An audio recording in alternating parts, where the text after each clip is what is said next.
Então, a informação que eu tenho é que confirmei ontem, que o governo brasileiro já começou a desembarcar daquela convicção que havia em torno da responsabilização do navio grego Bubulina como responsável pelo despejo de petróleo que acabou sujando o litoral brasileiro.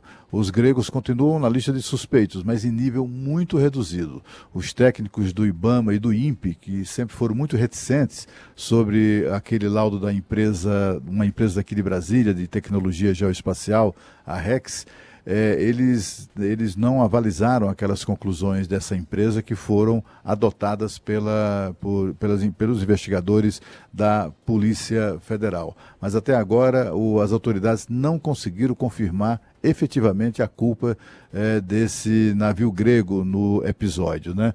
Com isso, os navios fantasmas, os dark ships e também ações de ecoterrorismo continuam sendo as suspeitas principais, as mais consistentes das autoridades que investigam o caso. As imagens de mancha apresentadas por aquela empresa, né? As imagens são de mancha em formato retangular e que seriam, segundo os técnicos do IBAMA e tal, seriam próprios de uma enorme concentração de material orgânico, de algas, por exemplo, e não de óleo.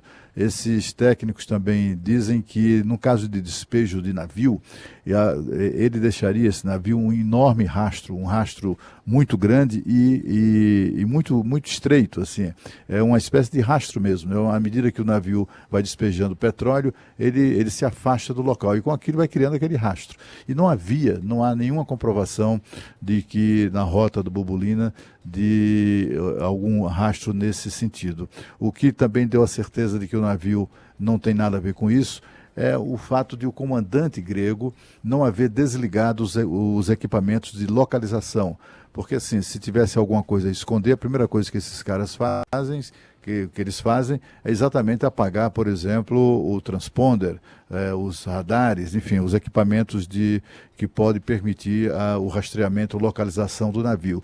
E o comandante grego do Bubulina não fez isso. Ele não desligou nenhum dos equipamentos, né? E ontem, para dar ainda mais certeza disso, ou pelo menos mais uma pista de que o governo está correto na decisão de desembarcar dessa tese, é que uma empresa americana de análises do mar via satélite, a Skytruth, também descartou a culpa do navio grego. Ele já pesquisou e verificou que toda a rota, né, que o navio, que o Bubulina traçou portanto, eles estão convencidos de que esse navio não tem nada a ver com isso.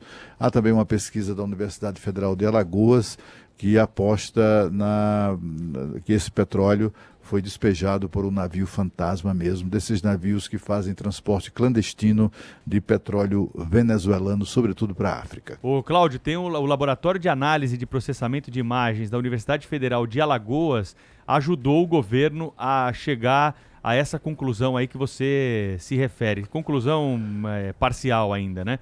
Mas ele mostra que uma imagem de satélite do dia 24 de julho retrata uma mancha identificada por varredura feita por um outro satélite e, segundo o pesquisador Humberto Barbosa, essa mancha se trata do óleo que depois chegou ao litoral brasileiro. Então, tudo leva a crer mesmo, nesse momento, que foi um navio fantasma, aquele navio que desliga os seus equipamentos, o transponder, para não ser identificado pelos radares, o que vai dificultar um pouco mais esse trabalho de localização do responsável por esse óleo, né?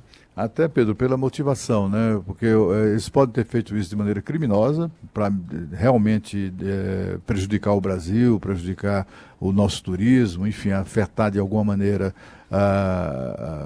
enfim, ofender, né? Prejudicar o país de uma maneira geral. Isso pode ter sido feito com esse objetivo, mas também pode ter sido decorrente de algum acidente envolvendo um desses navios. Tanto uma hipótese quanto outra são de difícil constatação.